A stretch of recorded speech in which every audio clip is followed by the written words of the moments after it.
We'll now look at position and velocity and how they're related. So first let's do a couple of definitions. Position is the location of an object relative to the origin. So the origin can be whatever we need it to be. It doesn't necessarily mean the starting point, but the position is just where you are in relation to that origin. And we denote this by S of t to represent position. We can relate velocity to position. In particular, the velocity function is actually the derivative of the position function. So we have that v of t is equal to s prime of t. Displacement, on the other hand, we'll have a formula for. It's given by the integral from a to b of v of t dt, using our fact that velocity is the derivative of position and using the fundamental theorem of calculus tells us that this is s of b minus s of a. So displacement just tells me how much my distance has changed from one point to the next, still in relation to the origin. So if I'm walking and I walk for a little bit and then turn around and walk back, this actually loses my displacement. That would be a negative displacement for when I walked back the way I came. So we also look at distance traveled. The main difference between displacement and distance traveled is the actual total distance that you've walked or ran or however you are moving. Displacement, however, is where you are in relation to your starting point. And this is given by the integral of the absolute value of v of t. And this absolute value of v of t is also known as the speed.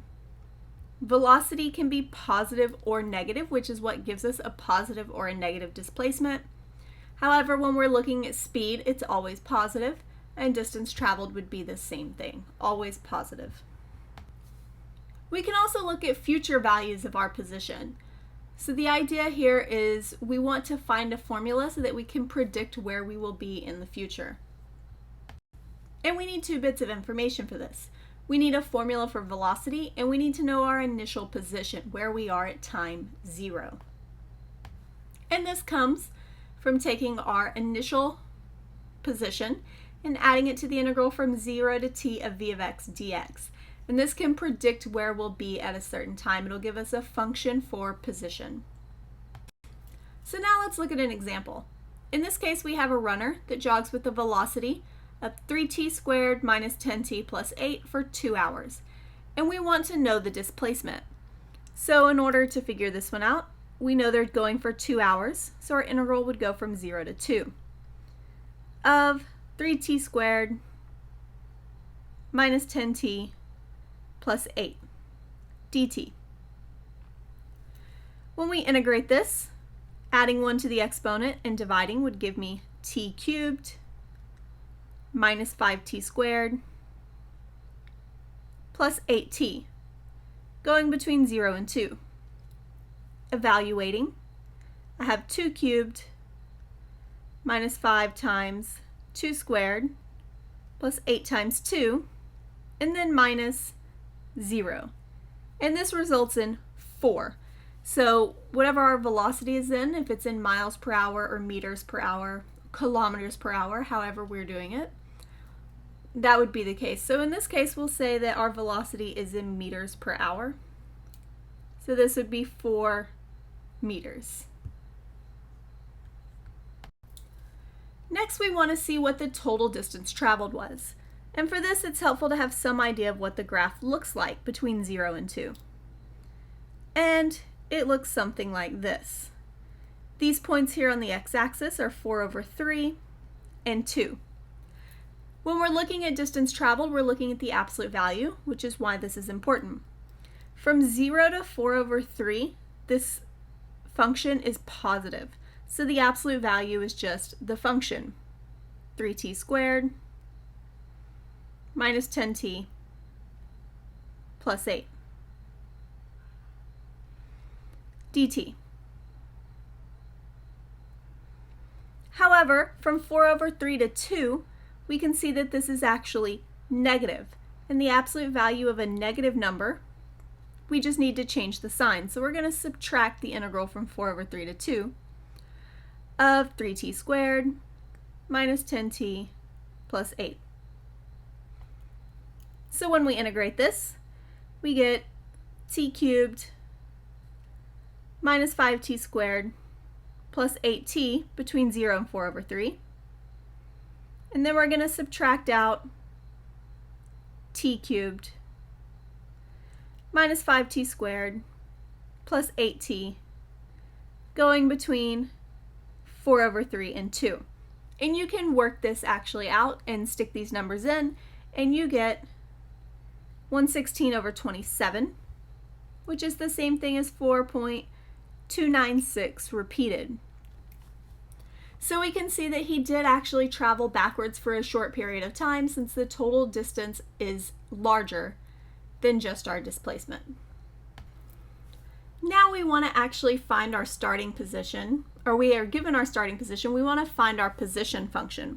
So we know that this is given by taking our starting position plus the integral from 0 to t of v of x dx. Well, we know that our starting position is 0, so then we have the integral from 0 to t of our velocity function, which was 3t squared minus 10t plus 8. So this would be, we're actually changing this variable to x here. So when we integrate, we get x cubed minus 5x squared plus 8, and then we're going to evaluate from 0 to t. And when we do this, this moves it back into terms of t. T cubed minus 5t squared plus 8t. So this is our position function s of t. We'll now look at acceleration. So acceleration is also very related. In particular, we have that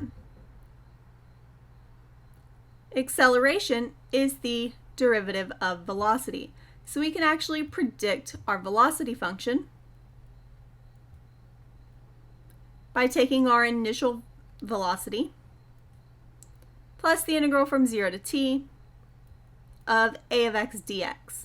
So pretty much everything we could do in relation to position and velocity, we can now do in relation to velocity and acceleration.